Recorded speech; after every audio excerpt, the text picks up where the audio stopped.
Assalamualaikum warahmatullahi wabarakatuh. Saya Siti Ulfah dari kelas Hukum 20A Prodi Hukum Universitas Nusa Putra.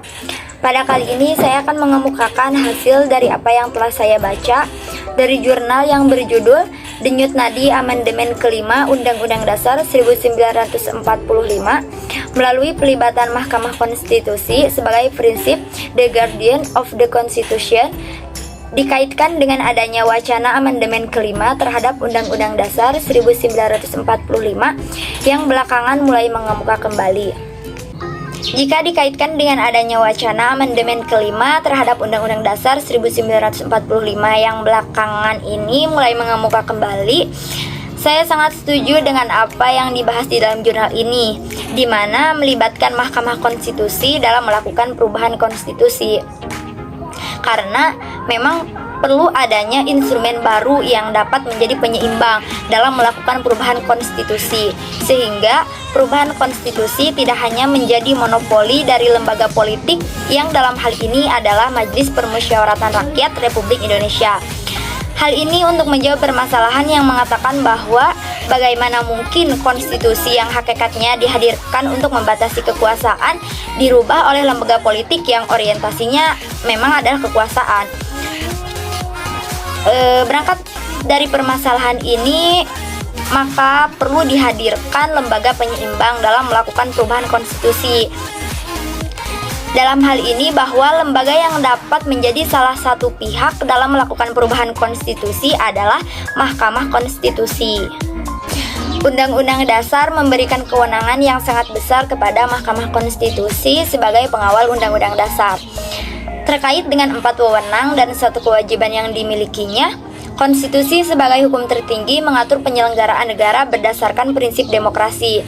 Dan salah satu fungsi konstitusi adalah melindungi hak asasi manusia yang dijamin dalam konstitusi, sehingga menjadi hak konstitusional warga negara. Oleh karena itu, Mahkamah Konstitusi juga sebagai pengawal demokrasi, pelindung hak-hak konstitusional warga negara, serta pelindung hak asasi manusia. Dengan ini, Mahkamah Konstitusi sudah selayaknya diberikan kewenangan terlibat sebagai salah satu pihak yang dapat merubah konstitusi untuk tetap menjaga marwah konstitusi atau Undang-Undang Dasar 1945 sebagai hukum dasar tertinggi Negara Kesatuan Republik Indonesia. Ini merupakan salah satu bentuk integritas yang nyata dari perwujudan Mahkamah Konstitusi sebagai lembaga negara yang bertugas sebagai pengawal konstitusi. Pada dasarnya, pada saat perubahan itulah situasi dan kondisi perdebatan persoalan konstitusionalisme Undang-Undang Dasar Negara Republik Indonesia tahun 1945 dipertaruhkan dan hasilnya akan berdampak kepada seluruh dimensi kehidupan ketatanegaraan, termasuk dalam konteks perlindungan hak asasi manusia sebagai fundamental utama ciri negara hukum. Dari pemikiran dan penilaian bahwa semua faktor positif dari hasil perubahan Undang-Undang Dasar Negara Republik Indonesia tahun 1945, mulai dari perubahan pertama sampai dengan perubahan keempat, belum cukup memadai dilihat dari kepentingan dan aspirasi rakyat. Dalam perubahan Undang-Undang Dasar 1945, ada berbagai kelemahan. Yang pertama yaitu kelemahan dari segi proses. Adanya bias kepentingan politik MPR dikarenakan anggota-anggotanya terdiri dari fraksi-fraksi politik menyebabkan pada setiap pembahasan dan pengambilan keputusan sangat kental dengan kepentingan dan selera politiknya. Dan yang selanjutnya yaitu tidak intensif dan maksimal dalam proses amandemen. Adanya keterbatasan waktu yang dimiliki oleh anggota MPR. Hal ini dikarenakan anggota MPR juga merupakan atau merangkap sebagai anggota DPR dengan beban pekerjaan yang sangat banyak. Terlebih lagi mereka adalah anggota parpol, sehingga mengikuti beberapa agenda DPR yang sangat padat. Tentunya hal ini berimbas pada kualitas perubahan Undang-Undang Dasar 1945. Dan kelemahan yang selanjutnya yaitu kelemahan dari segi substansi.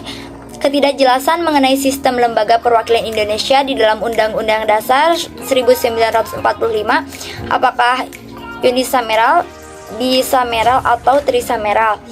Dan yang kedua yaitu susunan dan sistematika Undang-Undang Dasar 1945 setelah diamandemen menjadi rancu dan tidak proporsional. Misalnya, bab 3 berjudul Majelis Permusyawaratan Rakyat, sedangkan tentang Dewan Perwakilan Rakyat diatur dalam bab 7.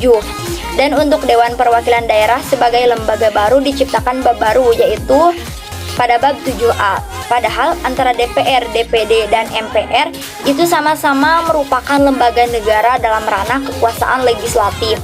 Maka dari itu, ada kekhawatiran apabila kemudian MPR yang notabene sebagai lembaga politik yang orientasinya adalah kekuasaan merubah Undang-Undang Dasar Negara Republik Indonesia yang notabene sebagai alat pembatas kekuasaan.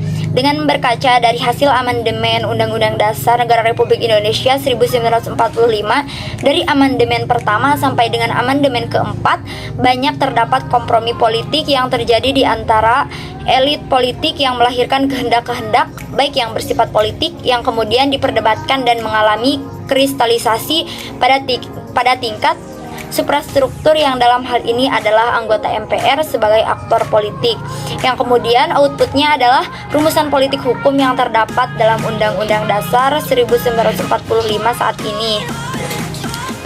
Dalam hal ini bahwa kedudukan dan peranan Mahkamah Konstitusi berada pada posisi strategis dalam sistem ketatanegaraan Republik Indonesia karena Mahkamah Konstitusi mempunyai wewenang yang terkait langsung dengan kepentingan politik, baik dari pihak pemegang kekuasaan dalam sistem kekuasaan di negara Republik Indonesia.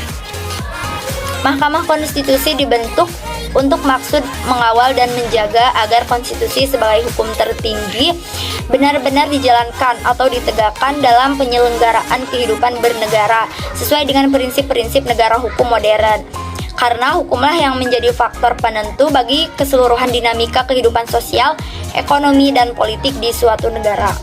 Dalam memaknai politik hukum, lembaga yang dapat meluruskan produk hukum yang buruk seperti undang-undang adalah Mahkamah Konstitusi. Pada dasarnya, Mahkamah Konstitusi adalah penyeimbang arogansi dalam membuat peraturan dalam perundang-undangan yang tidak sesuai etikanya dengan lembaga dan dengan Undang-Undang Dasar 45 sebagai pijakannya. Politik lobby pada dasarnya memang akan terus ada selama kepentingan masih ada. Oleh karenanya, lembaga penyeimbang ini sangatlah diperlukan. Maka dari itu, saya sangat setuju dengan adanya konstruksi pasal tentang pelibatan MK dalam perubahan Undang-Undang Dasar 1945 melalui amandemen kelima dengan mengakomodir tentang kewajiban Mahkamah Konstitusi dalam memberikan sertifikasi konstitusi pada pasal 24C dan pasal 37 tentang perubahan Undang-Undang Dasar 1945, maka akan semakin memberikan legitimasi kepada Mahkamah Konstitusi sebagai salah satu pihak yang terlibat di dalam perubahan Undang-Undang Dasar 1945 sebagai bentuk ikhtiar bersama dalam mewujudkan konstitusi yang demokrasi dan menghasilkan the people of the constitution. Sekian presentasi dari saya, mohon maaf apabila ada kesalahan. Terima kasih. Wassalamualaikum warahmatullahi wabarakatuh.